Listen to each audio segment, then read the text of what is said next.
Taxation में 50 mark का DT है और 50 मार्क का आईडीटी है। अगर हम कंटेंट वाइज जाएं तो जीएसटी का जो कंटेंट है as comparison to direct tax वो कम है, जिसकी वजह से जीएसटी स्कोरिंग हो जाता है। मैं ये नहीं बोल रहा हूँ कि जीएसटी इजी है, इनकम टैक्स हार्ड है, पर कंपैरेटिवली अगर देखा जाए तो लोगों को जनरली जीएसटी इजी लगता है, इनकम टैक्स हार्ड लगता है। पर अगर आपको जो जीएसटी हार्ड लग रहा है और इनकम टैक्स इजी लग रहा है, या फिर किसी को इनकम टैक्स इजी लगता है, जीएसटी हार्ड लगता है, तो ये सब्जेक्टिव होता है, पर्सन टू पर्सन वेरी करता है। अगर आपको ऐसा लग रहा है कि मुझे जीएसटी हार्ड जा रहा है, सबको इजी जा रहा है, तो ऐसा मत सोचो आप, क्योंकि किसी किसी को कोई सब्जेक्ट इजी लगता है, कोई हार्ड लगता है, पर्सन टू पर्सन होता है। किसी को दोनों हार्ड लगता है, किसी को दोनों इजी लगता है, तो इसमें हम नहीं जाएंगे। मैं किस पे बात कर रहा हूँ कि जीएसटी एक स्कोरिंग सब्जेक्ट है, क्योंकि इसका content as comparison to DT कम है। तो सबसे पहले बात आ जाती है कि भाई इसको पढ़ना कैसे है, कौन से इंपॉर्टेंट चैप्टर्स हैं, याद इसको रिटेन कैसे रखना है, इसकी अप्रोच कैसे रखनी है, इसके क्वेश्चन कैसे बनने हैं, ये थियोरी है, प्रैक्टिकल है, कैसे क्या अप्रोच रखना है, इसकी स्ट्रैटेजी कैसे हमें डील करनी है। मैं आपको बताऊँ, टैक्सेशन में मेरे 58 मार्क्स थे। 35 मार्क का अगर उसको और ब्रेक करें हम 100 मार्क्स को अगर और ब्रेक करें तो 35 मार्क का डीटी, 35 मार्क का आईडीटी और बाकी 30 मार्क का एमसीक्यू। तो जो जीएसटी में मेरे 35 में से 22 मार्क आए थे, 35 में से 22 मार्क देख लो, मतलब मेरे को टोटल आया था 58, जिसमें से मेरे 22 मार्क जीएसटी के थे, वो भी 35 में से। तो समझो अब जीएसटी का जो पेपर आता है, सबसे पहले इसकी अप्रोच कैसे रखनी है, इसको पढ़ना कैसे, तो कोई भी स्ट्रैटेजी मैं आपको बताऊंगा कि हाँ भाई क्या क्या चीज़ें आपको कैसे करनी है। तो सबसे पहले मैं ये बात हमेशा बोलता हूँ कि कोई भी स्ट्रैटेजी फॉलो करने से पहले आपको चैप्टर का नॉलेज होना चाहिए। देखो मैं एक बात बताऊँ, अगर आपको चैप्टर की अंडरस्टैंडिंग नहीं है और कंसेप्ट आपको नहीं पता है तो कोई भी स्ट्रैटेजी फॉलो कर लो, आपसे नहीं होएगा। देखो मेरा काम है मैं आके आपको डायरेक्ट स्ट्रैटेजी बता दूँ कि ऐसा ऐसा कर लो, ऐसा कर लो, ऐसा कर लो, पर मेरा ये फ़र्ज बनता है, मेरा ये काम बनता है कि मैं आपको बताऊं कि स्ट्रैटेजी तभी काम आएगी जब तक आपका कंसेप्ट की अंडरस्टैंडिंग होगी। अगर आपको यही नहीं पता कि आरसीएम क्या होता है, आईटीसी क्या होता है, अगर इसके कंसेप्ट आपको नहीं पता, इसकी अंडरस्टैंडिंग नहीं पता, आपको इसके पीछे का लॉजिक नहीं पता है, तो आप कितनी भी स्ट्रैटेजी लगा दो नहीं होगा। आप कितना भी क्वेश्चंस कर लो, अगर आपको उसके पीछे की अंडरस्टैंडिंग नहीं पता है तो आप से कोई भी अगर पेपर भी आके आपको बता देना, पेपर एग्जामिनर कि भाई चलो ये स्ट्रैटेजी फॉलो कर लो, पास हो जाओगे, अगर आपको उसके पीछे कंसेप्ट नहीं पता तो वो स्ट्रैटेजी काम नहीं आने वाली आपके पीछे। तो मैं सबसे पहले यही बताना चाहता हूँ कि कुछ भी स्ट्रैटेजी बनाने से पहले, किसी भी सब्जेक्ट की, किसी भी चैप्टर को पढ़ने से पहले आपको उसकी अंडरस्टैंडिंग मस्ट है, उसके बाद आपको स्ट्रैटेजी बनानी है। स्ट्रैटेजी बाद में आती है, सबसे पहले अंडरस्टैंडिंग आती है। वो अंडरस्टैंडिंग कितना भी टाइम लगे, आपको सबसे पहले सब्जेक्ट को अंडरस्टैंड करना है, उसके बाद उसकी स्ट्रैटेजी के बारे में सोचना है। तो देखो पहले आप अगर स्ट्रैटेजी आपको सोच रहे हो उसके बारे में, तो सबसे पहले आप स्ट्रैटेजी अप्लाई करने से पहले उस कंसेप्ट को समझो। पहले आप जीएसटी को समझो, जीएसटी के चैप्टर को समझो। अब आप बोलोगे कि हम कैसे समझ सकते हैं, हमने रेगुलर क्लासेस ली थी, हमको रेगुलर क्लास में इतना अच्छे से नहीं समझ में आया, तो आप रिवीजन लेक्चर्स देखो, रिवीजन लेक्चर देख के सप्लाई समझो, आईटीसी समझो, आरसीएम समझो, ईवे बिल समझो, डेबिट नोट क्रेडिट, ये सब चीज़ को आप रिवीजन लेक्चर देख के एक बार समझ लो चैप्टर्स को। तो सबसे पहली मेरी बात यही है कि सबसे पहले कॉन्सेप्ट को क्लियर करो, अंडरस्टैंडिंग लाओ। जीएसटी देखो, कोई भी चीज़ हार्ड कब हो जाती है, जब हमको समझ में नहीं आती। कोई चीज़ बनी बनाई हार्ड नहीं होती, हार्ड और इजी इस पर डिपेंड करता है कि आपको चीज़ें समझ में आ रही है कि नहीं आ रही है। तो आपको ट्राई करना पड़ेगा जीएसटी कंपैरेटिव सही में। आप जब कोशिश करोगे ना इसके पीछे लॉजिक लगाने की, रियल लाइफ से लिंक करो। देखो मैं आपको बता देता हूँ कैसे चीज़ों को समझना भी है। ये बहुत ही बेसिक चीज़ है, सबको पता होती है, पर मैं चाहता हूँ मैं इस पर थोड़ा बात करूँ। जब आपको जीएसटी का कंसेप्ट पढ़ा रहा है ना, जैसे अभी आप सप्लाई का रिवीजन लेक्चर देखोगे, तो जब रिवीजन लेक्चर सर समझाए ना तो उसको लिंक करो, विजुलाइज करो, सोचो कि हाँ ये ऐसा होता है क्या, अभी हमको किसी सामान ने दिया, वो हमसे पैसा लेगा, फिर वो गवर्नमेंट को देगा। खुद सोचो कि प्रैक्टिकली कैसे, जीएसटी और टैक्स पूरा प्रैक्टिकल सब्जेक्ट है, रियल लाइफ में सेम वैसा होता है। पर अगर आप उसको लिंक करके चलोगे ना, एग्जाम्पशन को लिंक करके चलोगे, आप रेट बढ़ेगा, रेट कम होएगा, आरसीएम में आईटीसी को क्लेम करना है, आईटीसी क्यों क्लेम करना है, ठीक है, आईजीएसटी, यूजीएसटी, आईटीजीएसटी, ये सब चीज़ जितना आप प्रैक्टिकली सोच के या समझोगे ना, उतना रिटेन होगा आपको। तो आपको समझना है चीज़ों को अपने रियल लाइफ से जोड़ के, तब वो चीज़ें आपको समझ में आएंगी, ठीक है। ऐसे आपको पढ़ना है। अब बार जितना बार रिवीजन लेक्चर देखोगे सर भी जो एग्जांपल बताते हैं उनको याद रखो कि हाँ ये इस कंसेप्ट के लिए ये एग्जांपल था, तो आपको एग्जांपल याद रहेगा ना, कंसेप्ट आपके दिमाग में अपने आप ऑटोमेटिक बैठ जाएगा। बस अगली बार जब रिवीजन लेक्चर देखोगे जीएसटी का, तो ये मेक श्योर करना कि आप उसको समझ रहे हो और रियल लाइफ से लिंक करके उसको समझने का ट्राई कर रहे हो। मैं यहाँ पे अभी स्ट्रैटेजी मैंने स्टार्ट नहीं की, मैं बस बता रहा हूँ कि आपको कंसेप्ट की अंडरस्टैंडिंग कैसे लेनी है। मैं अगेन बोल रहा हूँ, मेरे को स्ट्रैटेजी बताने में कोई दिक्कत नहीं, मैं आऊँ बस ये करो वो कर बता दूँ। पर ये बात है कि आप स्ट्रैटेजी, भले ही आपने कितनी स्ट्रैटेजी वीडियो देखी होंगी, पर कोई ये बताता है कि नहीं सबसे पहले कंसेप्ट पे फोकस करो। 3-4 मिनट में कंसेप्ट पे क्यों इतना बोल रहा हूँ, क्योंकि आप कंसेप्ट पे ही फोकस नहीं करते, आप जाके स्ट्रैटेजी का वीडियो देखने लग जाते हो। देखो मैं एक एवरेज गाय हूँ, हम लोग इतना फोकसिंग नहीं कर पाते सब चीज़ों पे कि अरे हम जाके डायरेक्ट स्ट्रैटेजी फोकस कर जाते हैं। पहले ये खुद को समझो, खुद को अश्योरिटी लाओ कि हाँ भाई मुझे कंसेप्ट समझ में आ गया है, अब मैं स्ट्रैटेजी फॉलो कर सकता हूँ। तो देखो मैं आपको बताया कि पढ़ना कैसे, ठीक है। आपको पढ़ना है कि पहले तो सबको अंडरस्टैंडिंग ले लेनी है, समझ लेना है। अब जीएसटी का जो 50 मार्क का पेपर आता है, ठीक है, उसमें से 35 मार्क का पेपर हमको लिखना रहता है। तो 35 मार्क में पेपर में ना देखो उन लोग ना आपको डायरेक्ट क्वेश्चन पूछते हैं। मैं आपको बताऊँ 35 मार्क में से कम 10 मार्क का डायरेक्ट क्वेश्चन होता है, जिसमें आपसे पूछ लेंगे सेक्शन 7 क्या होता है, पोस्ट डिस्काउंट कब दे सकते हैं। एक तो होता है कि भाई प्री डिस्काउंट पोस्ट डिस्काउंट कब दे सकते हैं। आईटीसी ब्लॉक आईटीसी पूछ लेंगे आपसे, प्लेस ऑफ सप्लाई पूछ लेंगे। तो ऐसी चीज़ें होती हैं ना जिसमें वो डायरेक्ट क्वेश्चन पूछ लेंगे आपसे, मतलब उठाएंगे और पूछ लेंगे। तो आपको सब पूरा जीएसटी आपके दिमाग में होना चाहिए। तो आप बोलोगे कि यार जीएसटी पूरा दिमाग में कैसे रहेगा, हम तो एक नॉर्मल एवरेज बंदे हैं, जीएसटी कैसे दिमाग में रहेगा। तो सबसे पहली बात, एक आपके पास अच्छा नोट्स होना चाहिए। कोई भी 30 से 40 पेज का आपके पास अच्छा नोट्स होना चाहिए, जिसमें सब जीएसटी कवर हो जाना चाहिए। तो आप यार नोट्स किसका भी ले सकते हो, मैं बस जो आप जैसे अगर मुझसे पूछोगे तो आप अमित महाजन का भी ले सकते हो, जसमीत सिंह का भी ले सकते हो, जो टीचर आपको सही लगे, जिससे आपको समझ में आए। मैटर ये, मैं ये नहीं बोल रहा हूँ कि आप जाओ जसमीत सर का ले लो, नहीं, आपको जिससे समझ में आ रहा है उससे लो। पर मैं अगर पर्सनली आप मुझसे पूछोगे तो मैं बोलूँगा जसमीत सर के नोट्स आप ले लो जीएसटी के, और जो अभी उन्होंने रिवीजन लेक्चर लिया होगा तो उसके नीचे उन्होंने नोट्स का लिंक भी दिया होगा, तो आप वहाँ से जाओ, उन नोट्स को प्रिंट करवा लो और उससे पढ़ो, क्योंकि वो बहुत पतला नोट्स है, उसको बार बार रिवाइज कर सकते हो। तो आपके दिमाग में बैठेगा कैसे। देखो कोई भी चीज़ को ना आपको याद करने नहीं जाना है, जीएसटी में सबसे पहले आपको समझना है और उसको मल्टीपल टाइम रीड करना है। तो मेरी बात ध्यान से सुनना, मैं क्या बोल रहा हूँ, मेरी बातों को ध्यान सुनना। आपको जीएसटी का नोट्स लेना है और उसको सब पढ़ना है और उसको समझना है, समझने के बाद उसको रीड करना है, आपको याद करने नहीं जाना है। आपने चैप्टर उठाया सप्लाई को समझना है, उसके सर्कुलर्स वगैरह को रीड करना है, और उसको आपने एक बार पिया, हाँ समझ लिया, उसको रीड करना है। फिर आपने चलो एग्जाम्पशन पढ़ा, एग्जाम्पशन को रीड करना है, ठीक है। ऐसा आपको अप्रोच रखनी है कि आपको समझ लिया फिर उसको रीड करना है, समझ लिया आपको रीड करना है, चीज़ें अपने आप आपके अंदर आती जाएंगी। यही अप्रोच रखना है आपको पढ़ते टाइम। अभी एक क्वेश्चन आता है कि अभी चैप्टर कौन से इंपॉर्टेंट चैप्टर्स हैं हमारे पास। देखो आपके पास देखा जाए तो सबसे इम्पोर्टेंट चैप्टर है कि भाई आईटीसी हो गया, ITC, registration, place of supply. ये जो 3 चैप्टर है ना बहुत इंपॉर्टेंट है। आपको आईटीसी लोग एमसीक्यू में पूछ लेंगे, और जो कंपलसरी क्वेश्चन आता है उसमें भी आईटीसी पूछ लेंगे, और प्लेस ऑफ सप्लाई का क्वेश्चन आता ही आता है। तो आपको सबसे पहले ये 3 चैप्टर हैं जो मैं आपको नाम बता रहा हूँ। देखो आईटीसी, प्लेस ऑफ सप्लाई और रजिस्ट्रेशन, तीनों का अच्छे से नॉलेज होना चाहिए। उसके बाद अगर आपने आईटीसी का चैप्टर एक बार पढ़ लिया, पहले आपको रिवीजन लेक्चर देखना है आईटीसी का, किसी का जिसका आपको समझ में आए। मैं अगर आप मुझसे पर्सनली पूछोगे तो मैं बोलूँगा जसमीत सिंह का देख लो, उन्होंने आईटीसी बहुत अच्छे से समझा है। उनके जो नोट्स जो यूज़ करते हैं वही नोट्स आप प्रिंट करवा लो, उनके साथ साथ में रिवीजन लेक्चर देखो। रिवीजन लेक्चर देखने के बाद जब रिवीजन लेक्चर हो जाए उसके बाद खुद से पढ़ो, टाइम दो, और उसके बाद उसके मॉड्यूल के क्वेश्चंस करो और पीवाईक्यूज करो।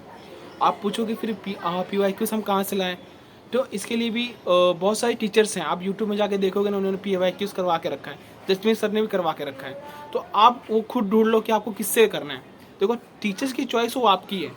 मेरे को जसमीत सिंह अच्छे लगते हैं, आपको कोई और टीचर अच्छा लगता होगा, तो मैं आपको जनरल नॉलेज दे रहा हूँ कि आपको ऐसे से करना है। बाकी आपको कैसे करना हो आप पे डिपेंड करता है कि हाँ भाई मुझे ये टीचर अच्छे लगते हैं, मुझे वो टीचर, जो टीचर अच्छा लगे।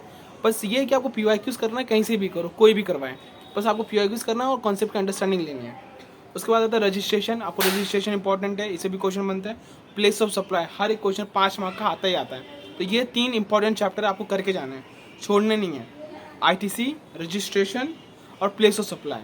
ऐसा करने का अप्रोच क्या है, सबसे पहले आपको कॉन्सेप्ट को समझना है, भले ही कितना टाइम लगे, आपको हर एक का पीछे का थोड़ा लॉजिक आना चाहिए। हाँ ये ऐसे हो रहा है, ये ऐसे क्यों हो रहा है, उसको रियल लाइफ से लिंक करके समझने का कोशिश करना है, समझ में आएगा। और देखो आप जितना एक बार आपने समझ लिया, जब आप दोबारा खुद से पढ़ोगे ना, एक बार चलो आपने समझने के लिए रिवीजन लेक्चर देख लिया, आपने प्लेस ऑफ सप्लाई पढ़ा पहली बार, तब दूसरी बार पढ़ोगे ना, आपको कुछ ना कुछ नया सीखने को मिलेगा। आप उसको और ध्यान से जब जितनी बार रीड करोगे ना, जितनी बार रीड करोगे उतनी बार आपके दिमाग में बैठते जाएगा, आपको समझ में आते जाएगा कि हाँ ये चीज़ ऐसी थी, ये चीज़ ऐसी थी, ये चीज़ वैसी थी। तो जितनी बार आप रीड करोगे ना, उतनी बार आपके दिमाग में आते जाएगा। और उसके बाद आता है, ये सब इंपॉर्टेंट चैप्टर है, वैल्यू ऑफ सप्लाई, बहुत अच्छा इंपॉर्टेंट चैप्टर। आपको उसके पीछे कंसेप्ट पता होना चाहिए, कब चीज़ें ऐड हो रही है, कब चीज़ें लेस हो रही हैं, ठीक है। इसमें बहुत सारे 2-3 पॉइंट्स हैं सब्सक्रिप्शन को लेके, ठीक है। वो सब चीज़ को आपको याद रख के चलना है।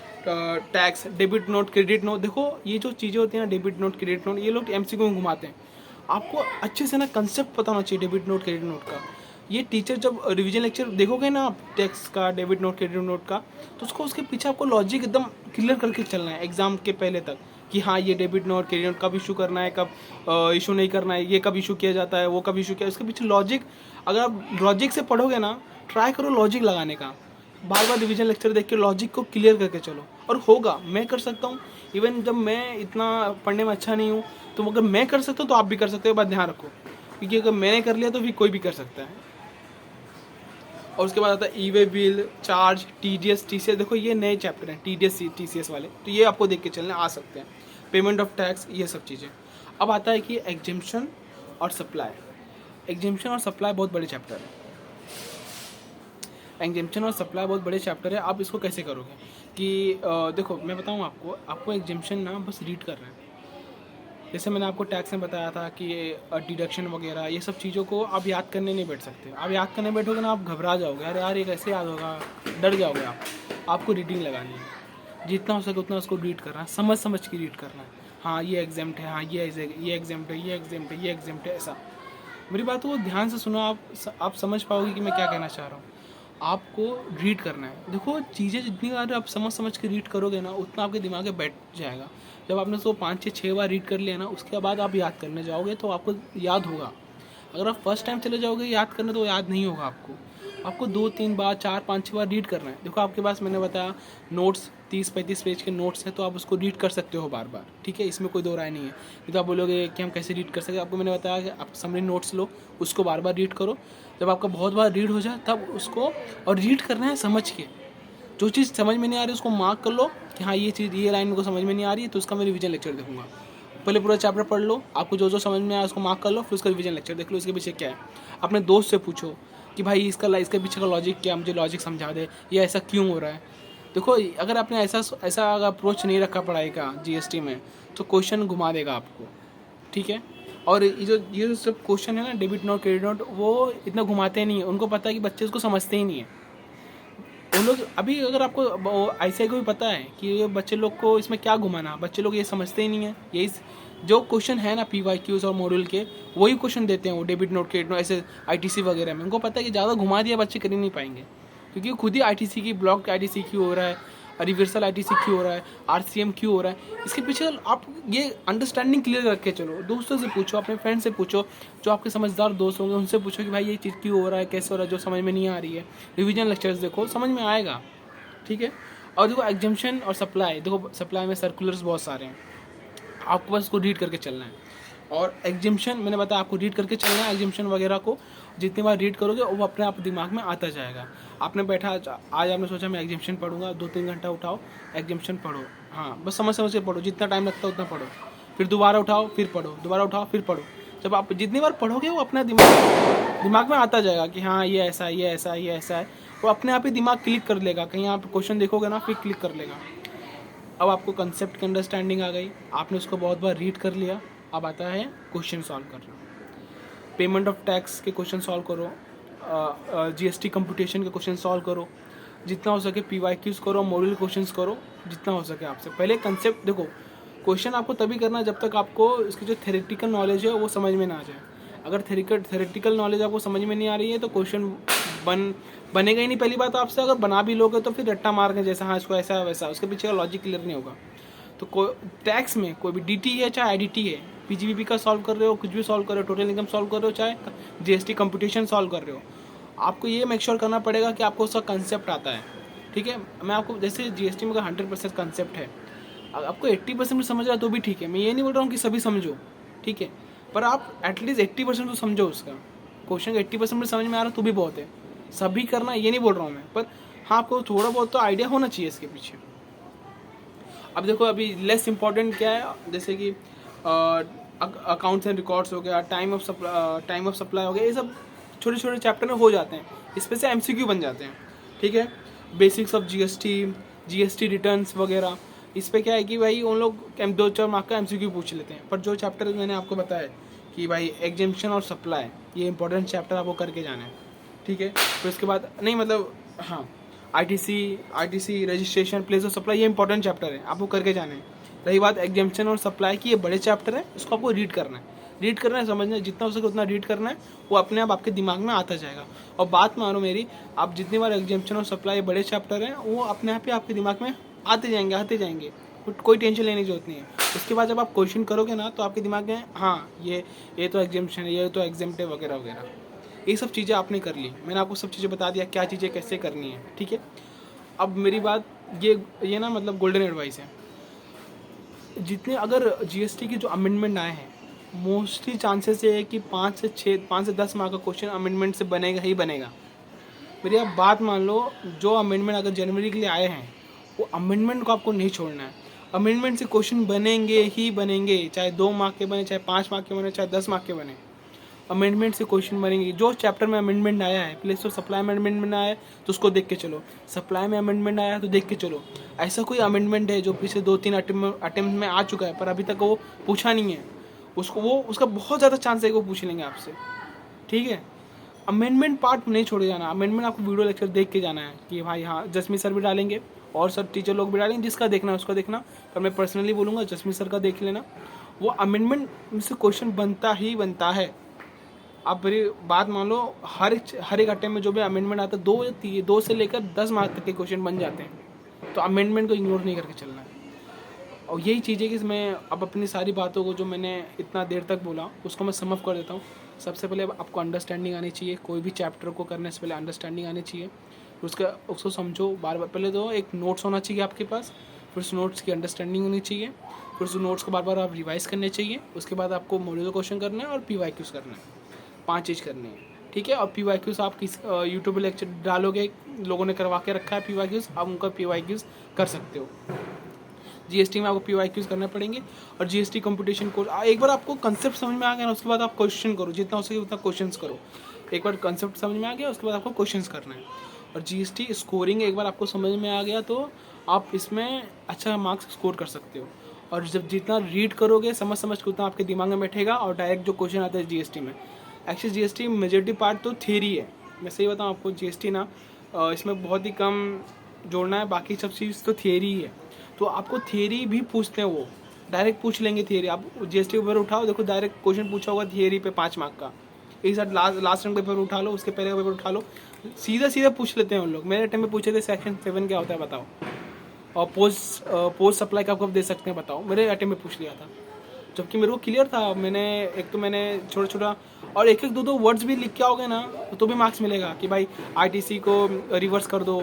ठीक है, और जो भी मेरा ये प्रोडक्ट है वो आईटीसी से लिंक होना चाहिए, जिसको भी रिवर्सल करो। तो देखो अभी भी मुझे याद है, और तो कि मैं बहुत टाइम हो गया, पर मैंने लॉजिक से पढ़ा था, मुझे अभी तक याद है। अगर आप भी लॉजिक से पढ़ोगे तो आपको भी याद रहेगा। और अगर जो चैप्टर जैसे कि लेस इंपॉर्टेंट चैप्टर, रिटर्न्स वगैरह हो गया और बेसिस ऑफ जीएसटी हो गया, वो सब चीज़ आप थोड़ा हाँ बस समझ के चलो। बाकी जो चैप्टर मैंने आपको बताया, ITC, registration, place of supply, value of supply, tax, debit note, credit note, e-way bill, charge, TDS, CCS, payment of tax, ये तो आपको अच्छे से करके जाना है। और एग्जेम्पशन और सप्लाई को बार बार रीड करना है। ठीक है, बाकी जो बचे हुए चैप्टर उनको बस आप एक बार समझ के चलोगे, MCQ में आ गया तो भी बहुत बड़ी बात है।